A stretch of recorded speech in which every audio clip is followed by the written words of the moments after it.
We had some technical difficulties. Deal with it.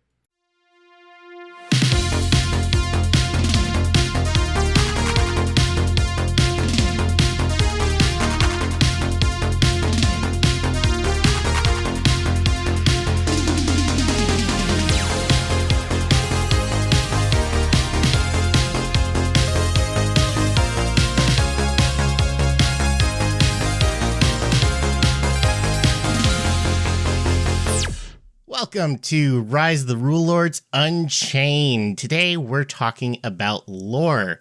Star Wars has two expanded universes, the good one and the Disney one. Lord of the Rings has the Silmarillion, and the Elder Scrolls has all of those books that you never ever read. But lore is an important part to any tabletop roleplay game, and Pathfinder is no exception. And today I am very pleased that we have an expert on Golarion lore. Victoria Sullivan is an artist, writer, and DM that produces Visit Golarion videos for Deadly D8, friend of the podcast. These videos cover all kind of Pathfinder 1e and 2e lore. They also run a Visit Golarion TikTok that features bite-sized samples of Pathfinder lore. Welcome, Victoria. What are your pronouns and what's your claim to fame? Hi, my name is my pronouns are she, they, and my claim to fame is largely what you just said. So my show started out as a pandemic idea to basically pass the time while I was stuck at home. And I had gotten the idea that it would be kind of a cool idea to create a channel on TikTok that did little bite-sized pieces of Golarion lore because I love it. I think it's some of the best lore out there in terms of RPGs. And so I started doing these little minute-long videos on TikTok, completely for fun. And eventually I made a Twitter to reach out and offer it on another platform, because I know a lot of people don't have TikTok. And so eventually I got the attention of Eli from Deadly D8, and he suggested that we make slightly longer videos with some art and some music, and really make it more involved and more of a production. And so that's where I got started making Gloria's videos. Tell me a little bit more about the show. Where'd you get the idea for Gloria? She kind of reminds me of Miss Frizzle, the character for it. So, what goes into the show, and what got you thinking about using Gloria as a character? So I originally framed the TikTok as a sort of informational travel guide, just because I felt like it needed to have some kind of very loose theming. And so I just sort of took that and ran with it when I started coming up with ideas for the video. So I knew I needed to have some kind of little avatar, and Gloria is a resident of New Thassilon, which I'm probably going to talk about a little bit at some point in this podcast. And she works for Sortian, who is the ruler of New Thassilon, or at least of Eurythnia. And that's her whole job, is essentially letting people know how cool Golarion is, what a great place it is to be, and invite people from other realms, so players or PC characters, to visit. And it's still kind of in the early stages. I really hope to kind of expand on it a little bit and really start giving some tips to DMs and players, as well as kind of tell them about the facts. I've been told that that's something that would be useful. So she's still in the early stages of development. So tell me, what's your favorite piece of Golarion lore right now? Oh, yeah. So I had to think about this a lot, because that's a really hard question. I came up with about 7 or 8 different ideas of what I wanted to talk about, honestly.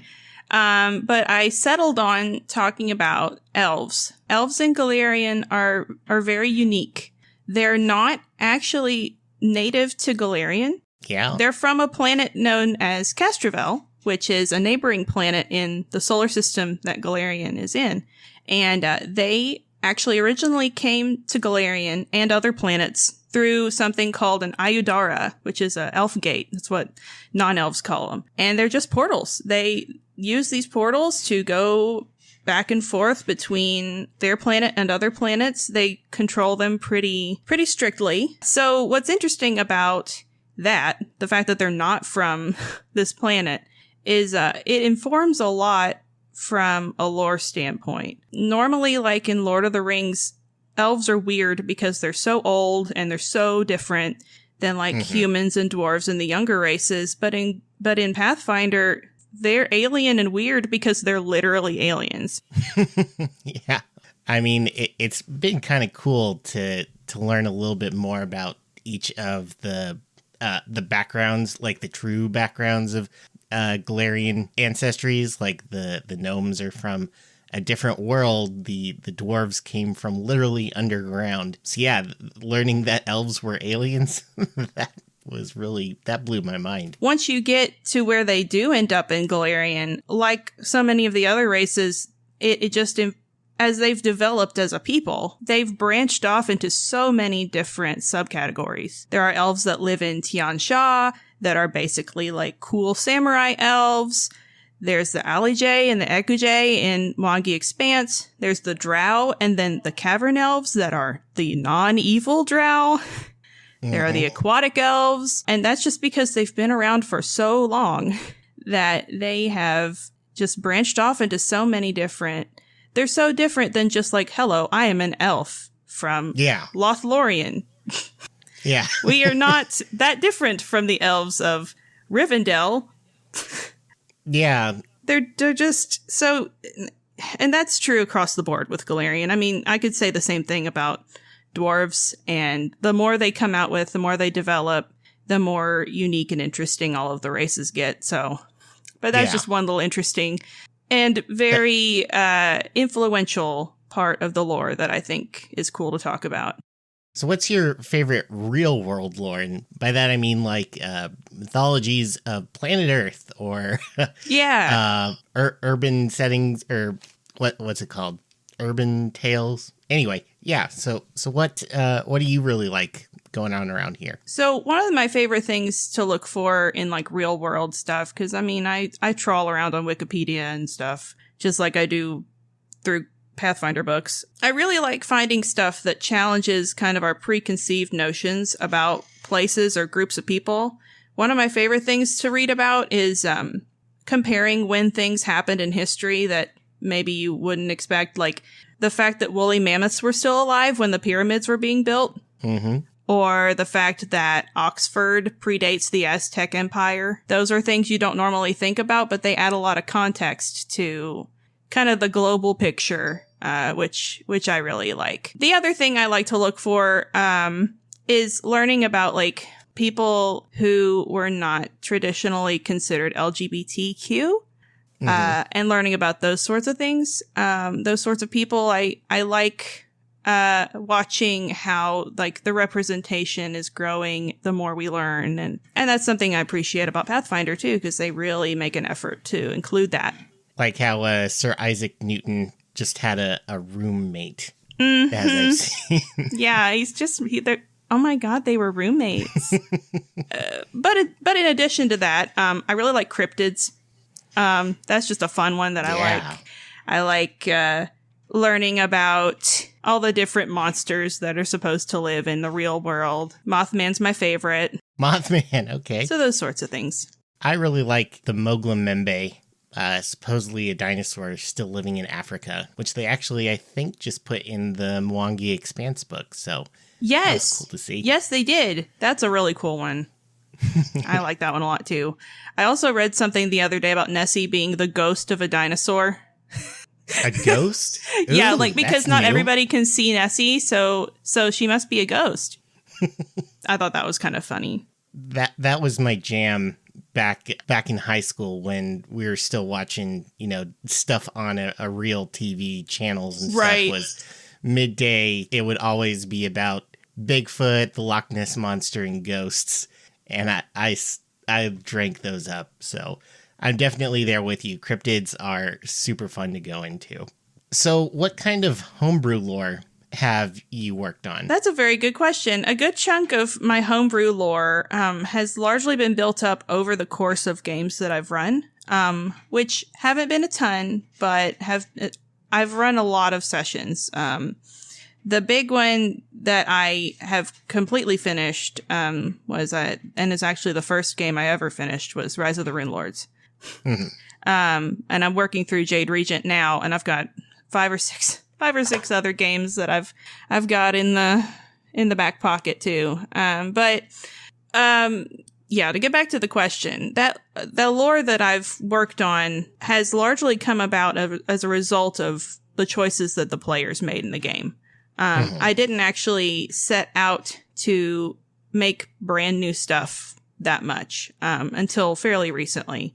But it's really cool to watch kind of how their actions have shaped Golarion as a result. I pulled a couple of examples that I really like to talk about, and one of those is the Liviana family of Taldor, and I'll explain who they are in a minute, and the Order of the Vault, which is a brand new Hell Knight order that came about as a result of the game. So the Livianas are a minor noble family from Taldor that I basically built from the ground up by taking one of the PCs who he really wanted his character to have a big family that she really valued, and they came up a little bit in the game, but I ended up making like a 5-generation family tree. Wow. Yeah, that sounds like a lot. It is. It was a lot. I kind of went to a fugue state making that family tree. It was like a big project. And I kind of built off of a lot of pretty common tropes to sort of build this family up. So the patriarchs of the family are 3 brothers. They each have different personalities, and they came from a family of like tailors, and they earned their noble titles by adventuring and saving their hometown from sea drakes. And yeah, so it just sort of evolved from there. I really like that. I liked that project because it was it didn't really have a lot to do with the game, but it was fun to do, and it really kind of made me flex my creative muscles to come up with 15 or 20 different unique people with backstories and all that. So what'd your players do to kind of inspire that creation? They just played the game. I don't think they did anything particularly. I mean, they did talk to me outside of the game from time to time about things they wanted to do and what they maybe wanted to see in the game. But for the most part, they just played the game. That's kind of where the Order of the Vault came from. The Order of the Vault came from one of the players who is a Hell Knight of the Order of the Nail. I don't feel like this is a big spoiler for Rise of the Runelords. There's a lot of magic items. It's been out for a while. It's been out for a while, yeah. Lots of magic items in the game, lots of evil stuff, and she sort of came to the conclusion that as a Hell Knight, it was her job to protect people from these magic items that could be used to hurt people and cause chaos. Mm-hmm. However, there's not really a order of Hell Knights that focuses on that. So she was like, "Can I make one? Can I make a new order?" Mm-hmm. And so she did. I mean, I dug in. I learned about how Hell Knight orders operate. They have a symbol. They have a reckoning, which is like their weird punishment they do when they falter in their mission. In the future, one of my players that plays with me all the time is going to play a member of that order in Return of the Runelords. Oh, okay. So, yeah, I mean, and it was just through playing the game. I mean, I don't think they did anything particularly time-consuming or difficult. It was just as a result of knowing their character, they decided that they wanted to take this action, and I just sort of dug into the lore of Hell Knights to figure out how to make that happen, and it did. So speaking of Golarion lore, there's a lot. It might seem a little bit overwhelming, but for people who are just getting into the world of Golarion, who want to have their games take place there, what do you think are some essential reading for them? Some books. I know that there's companion settings for 1E.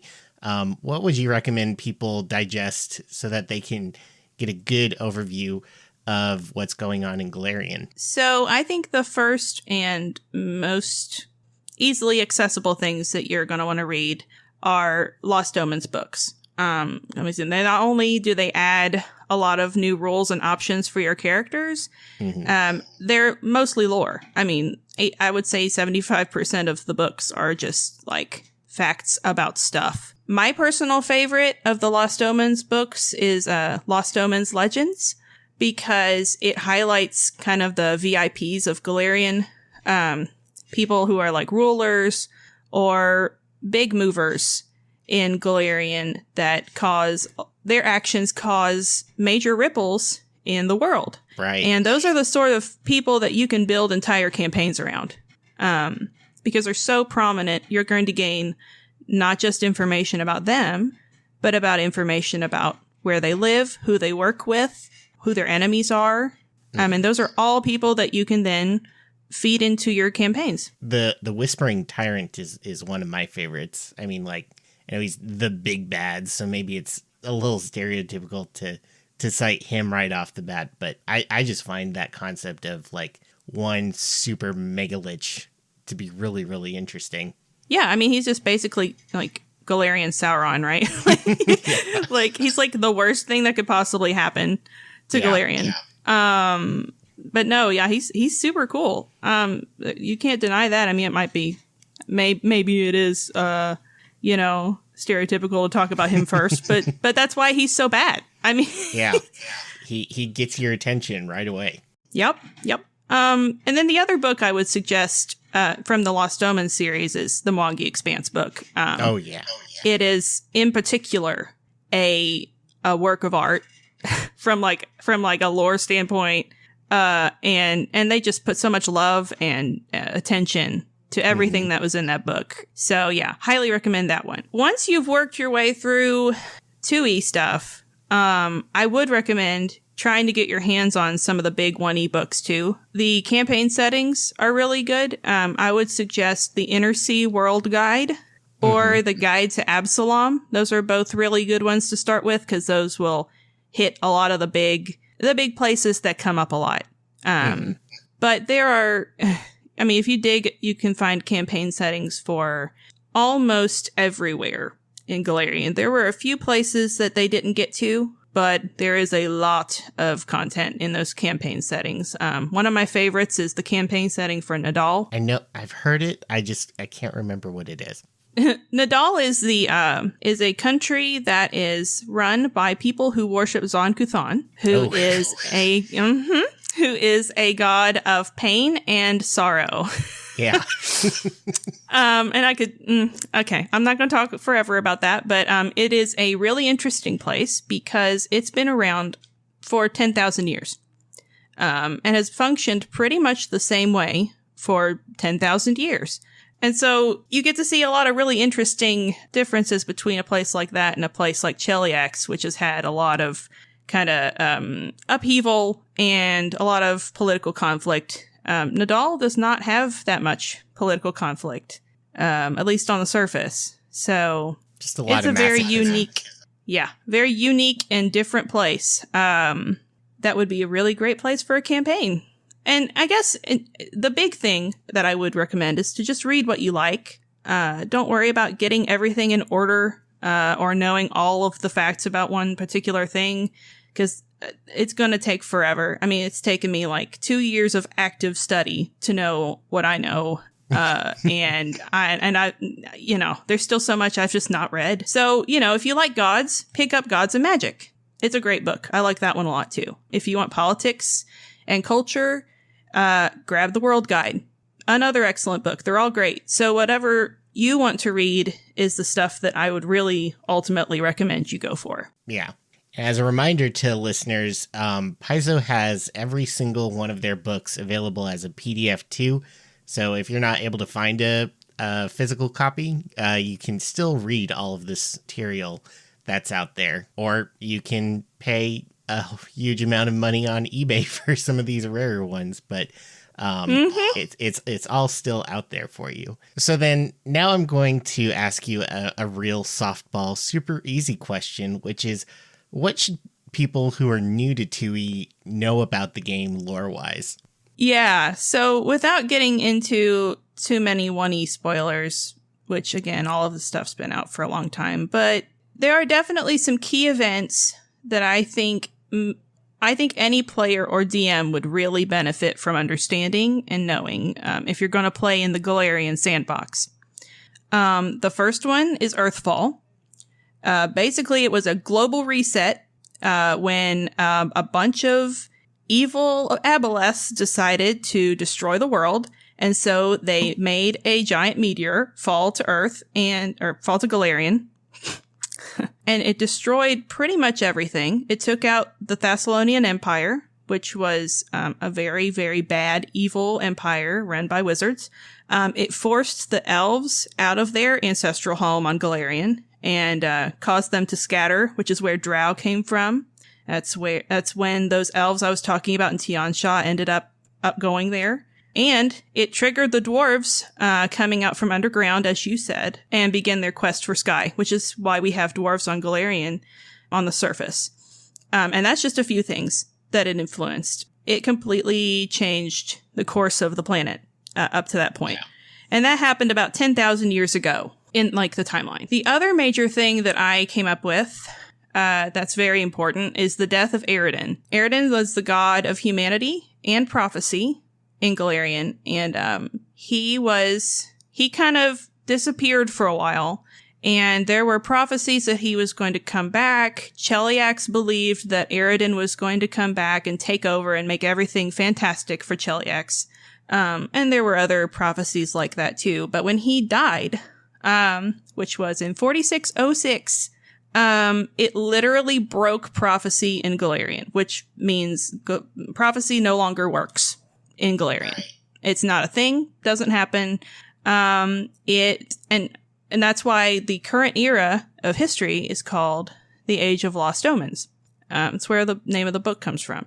So not only that, triggered major political upheaval in Cheliax that basically let the Thrunes take over, caused paladins and clerics of that god to lose all their powers, and at the same time, it caused a permanent hurricane to emerge on the coast of Garund, called the Eye of Abednego, and that's just there now. Yep. It's just there now. And nobody knows why, and nobody can get rid of it. It's just there. It's so essential that it's a permanent part of the campaign map whenever you look at it. Yep. It's huge. I mean, it's enormous. And it's, it destroyed that whole swath of land there. There were people that were displaced by the hurricane. I mean, that is another event that really shaped Golarion. Mm-hmm. And I feel like it's important to know that stuff because in addition to giving a lot of context for why Golarion works the way it does, from the standpoint of a GM, that's all. What I just listed off there is like a lot of plot hooks. Like if you take just like the Eye of Abednego, for example, you can answer all those questions that brings up, like what's in there? How would you get in there? Can you get out? What happens when you get out? Is there a monster in there? Is, Eredin in there? Nobody knows. And as a GM, you can answer that question yourself. And that's a campaign, So those are the two big ones that I came up with that I think are really important. Yeah, I mean, Paizo's never going to answer those questions for us. Exactly. At least, maybe like on the dark day when Paizo goes out of business, they'll like do a little announcement. By the way, Eye of Abednego has this. But yeah, like in the meantime, like it's your play box. You can do whatever you want with it. There's this concept of high and low magic settings sometimes where when people want to make their own completely new worlds, they might have a choice between those two. So they don't want to use Golarion. They want to make their own stuff. So what's the difference between a high and low magic setting?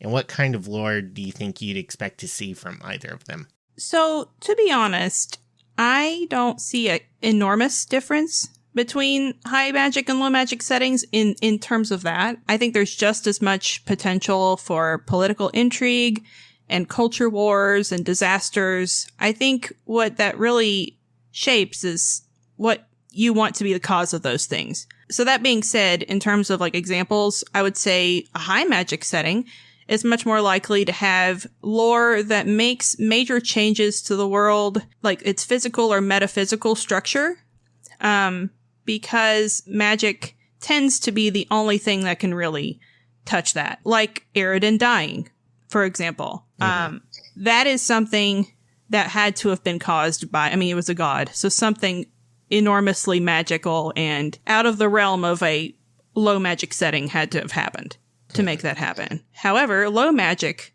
would probably center on political, social, or cultural changes that people could actually affect. And I would say Golarion's somewhere in the middle, which makes it really fun to play with because you can, it doesn't matter what you want to do. I mean, if you want there to be a giant meteor that's going to hit the planet and it's magical and all of that stuff, then great. Or you can go to Cheliax and have, you know, a political revolution. Yeah. That's an AP. It's a good one too.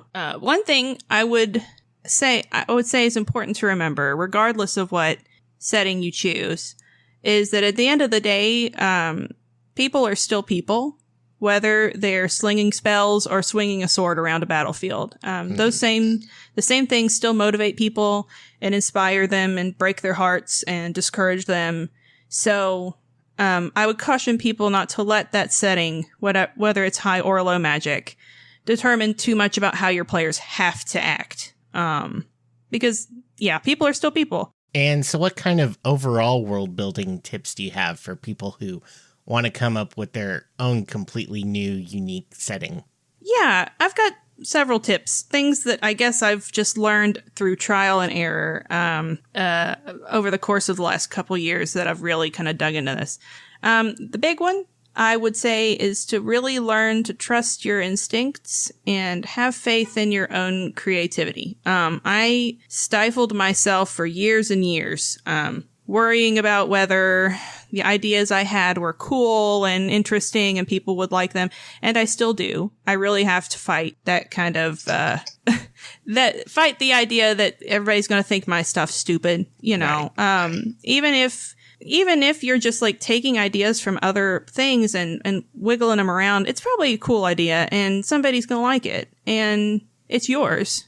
Yeah. So just, you know, have faith in what you come up with. Another thing that kind of brings me to another tip that I have, which is consume media. You know, you don't have to take a ton of notes, but like as you're watching your shows that you like or reading the books you like, make a note of the stuff that really affects you as a consumer of that media. Not just characters and plots, but like the things that make you feel stuff. Because when you're touched in a particular way by a piece of media and you can understand why that worked, then you can translate that into your work. And hopefully it will affect your players in a similar way. Yeah. I mean, the number one rule I think is don't be afraid to steal stuff. A lot of stuff has already been, you know, put out there into the world. You don't have to feel confined to coming up with the most newest brand spanking new idea out there. I mean, if there's good stuff in media, just use it. I think it's wonderful. 100%. I mean, that's the name of the game with art and with creativity is you take what makes an impact on you and then you translate it in your own way with your own characters and you do what you want to do with it. I mean, that's how it's always been. The idea that that you can come up with something perfectly original is, I don't really even believe that's true. Another tip I have, don't be afraid to change canon in either, whether it's in Golarion or even if you're coming up with your own world. But it's canon. It's sacred. You can't touch it. No. I disagree wholeheartedly with that statement. Because, you know, at the end of the day, as we were kind of mentioning earlier, there's just some questions that Paizo's never going to answer. And they created all of this lore for you to do with as you see fit. And the bottom line is if you run a game and your players are really getting into it, they're going to make their own decisions and they're going to change canon anyway. Mm-hmm. It happened in my group. One of the big things I remember is they were really worried about Magnamar being attacked by the Rulelords and the agents of the Rulelords, and so they just brought the guy who founded Magnamar back to life and put him in charge because they knew they could count on him. Yeah, it's totally not something that happens in, you know, the real books, real in quotes, but like it works. It made the game fun, right? Yeah. yeah, it made them feel like they had control. And I mean, that's ultimately, I think the goal is to give your players agency. And if they change canon, then whatever. So my last piece of advice, I think, is to just research. And, reading the books and the rule books and the campaign settings will really help frame your ideas. Or if you are coming up with a brand new setting, then yeah, I mean, as we said before, steal something, change the name of it, make it a little different, and also research real life. Because if anything has ever happened in the real world, then I guarantee you it can happen in Golarion and any other place that you come up with. Because there's been some crazy shit happen in the real world. Yeah. There's been some crazy stuff. Speaking of the real world, like, what kind of real world mythology do you think can inform our homebrew worlds, like common themes or threads? So I think pretty much anything you want to pull from real world myth is fair game. I know Paizo for a fact has done that 100%. Mm-hmm. One big example that I can think of is the founder of Taldor was a guy named Taldaris, and he's somewhere in between Gilgamesh and Hercules. He's very similar in, he did a lot of, he accomplished a lot of challenges to become the man he was, and he has achieved basically demi-godhood in terms of his power. And then there's also just, even underneath that mythology, themes that come up over and over and over again. The hero's journey is a big one that I think a lot of people are aware of, whether they know it or not. I mean, Star Wars is the hero's journey. Yeah. So if you know Star Wars, then you know that. I think another good specific example would be, if you look at Pharasma, she's the goddess of death in Golarion. And she's a lot like Hades. She's pretty neutral, very rigid in her enforcement of her rules, and pretty disconnected from the rest of the Pantheon. So if you know that and you want to run a game where Pharasma features pretty heavily, look at stuff that happened to Hades. Maybe you want your PCs to rescue someone that they feel Pharasma misjudged. That's a campaign. Or perhaps somebody makes a deal with Pharasma to help her take out a powerful lich because she really hates intelligent undead because they're sort of defying their fate, right? Yeah. That's a campaign too. Actually, I'm pretty sure that's an AP already. So they just got to make sure that their new Pharasma sounds like James Woods while they're making it, right? Yes, exactly. So earlier you mentioned that you had a little bit of apprehension about your players, thinking that the stuff that you came up with might be bad or something. But what can you do to make your players curious about exploring your world or digging into the kind of homebrew mythologies and lore that you come up with? So something I've kind of learned over the course of taking a decent amount of creative writing classes, I used to really want to be a writer, and one of the things that I was told a lot was that you can't tell people too much. It's better to kind of show people some stuff and lead them on and let them come to their own conclusions. And I think that applies to homebrew too. You can describe stuff to people to a degree, but you don't want to give too much away, because then that sort of takes away their ability to respond to that. And I think that response that the players get to have is really, really crucial to building that sort of interest and curiosity. You kind of have to breadcrumb them toward the things that they might be interested in, which is another point. Follow your players and don't get too terribly attached to staying exactly on the plan that you've set, because I can guarantee you it's not going to happen. Yeah. I tried that.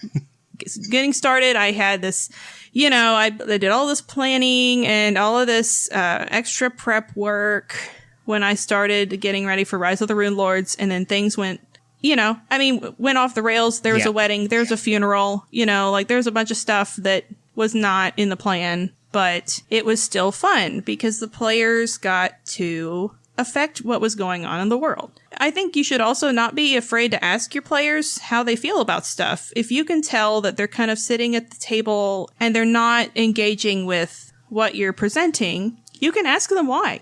You can send them a message. It's not a big deal. If you've got players who really want to play, being communicative about those kinds of issues will solve a lot of those problems, I think.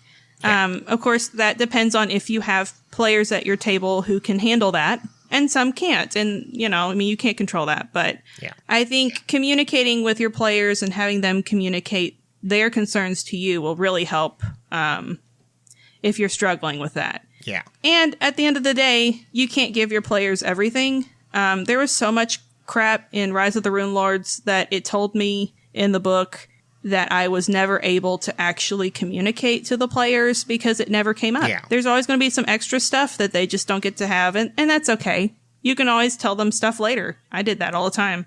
If they got through like a boss fight, I would tell them later, like, oh, if this had happened, then you could do this. Because it doesn't really affect how, now they're past it, it doesn't really matter. Yeah, Paizo gives a lot of background information for some of these encounters, and I can never find ways to communicate that stuff. It'll be like, this boggart lord bought this place from someone, and then they decided that they didn't like the statues, and so they tore them down. You're like, how do I give that to the players? Yeah. I don't know. It's Besides, tricky. like, leaving a note where someone wrote their journal entry. Yeah, I mean, and ultimately that's not a flaw in anybody's DM style.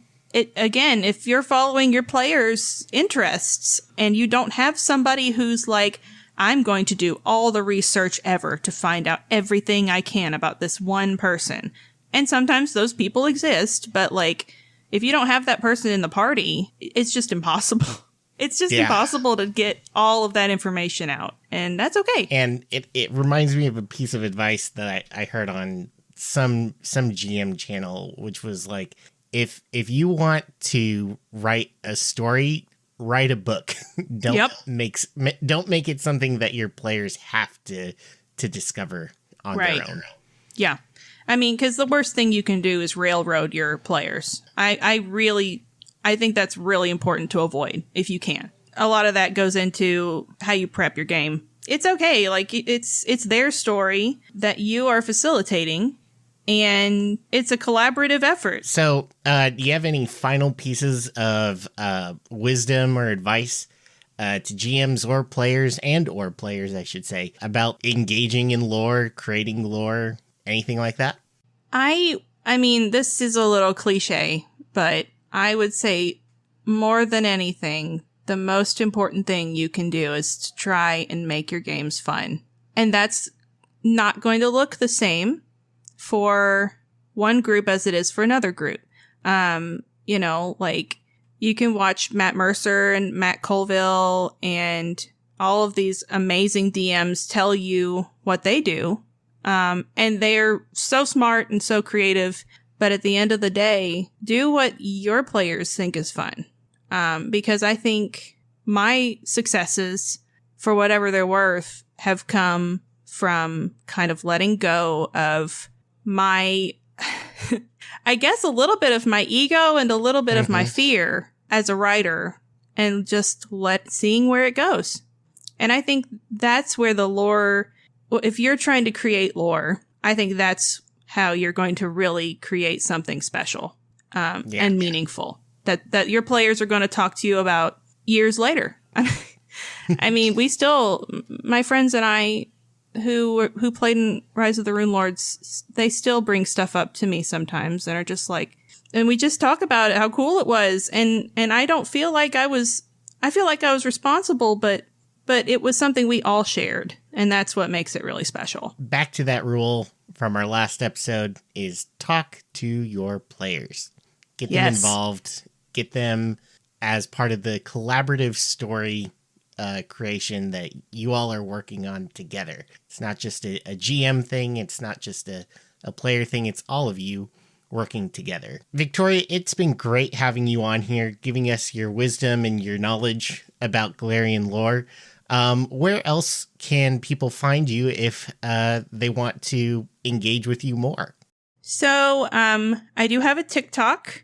It is called Visit Golarion. It's not been super active lately, but there's a lot of videos on there that I did, especially last year, that you can check out. There's also a Twitter for Visit Golarion. Again, not as active because I've been focusing a lot on Gloria's videos.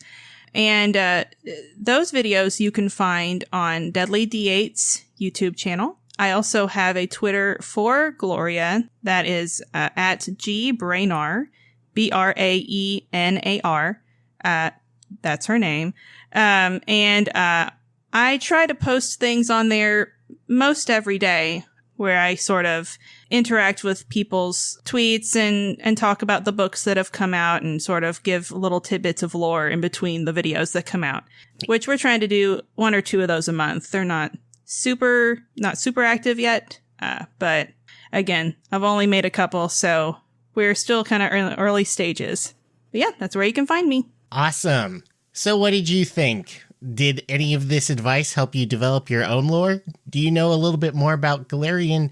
Tell us at Rulelord2e on Twitter, and make sure to check out more episodes at rulelord2e.com. But until next session, don't let the rules rule you.